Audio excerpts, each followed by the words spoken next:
Hamas का कहना है कि जंगबंदी के खात्मे के बाद गाजा में 200 से ज़ायद अफराद हलाक हो चुके हैं। इनमें ख़वातीन और बच्चे भी शामिल हैं।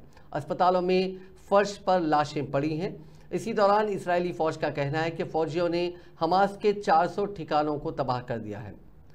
डॉक्टर्स विदाउट बॉर्डर्स ने हफ्ते के रोज़ इसराइल पर उनके काफिले पर हमला करने का इल्ज़ाम लगाया। बैनुल अक़वामी तंजीम ने हमले की वीडियो शेयर करते हुए मामले की तहकीकात का मुतालबा किया।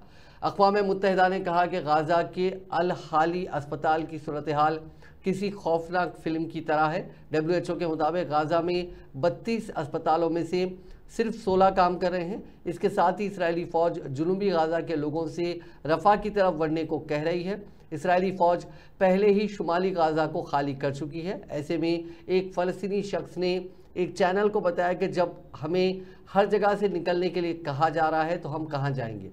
इसराइल और हमास के दरमियान जंगबंदी ख़त्म होने के बाद हिंदुस्तानी वक्त के मुताबिक जुमे की रात देर गए अमेरिका में एक फ़लस्तीनी हामी ने खुद को आग लगा ली। ये वाक़या अटलांटा शहर में इसराइली कौंसिल खाने के सामने पेश आया। एक रिपोर्ट के मुताबिक एक सिक्योरिटी गार्ड ने उसे बचाने की कोशिश की, ताहम वो नाकाम रहा। दरअसल जंगबंदी ख़त्म होने के बाद पूरी दुनिया में फ़लस्तीन की हिमायत में मुजाहरे शुरू हो गए हैं।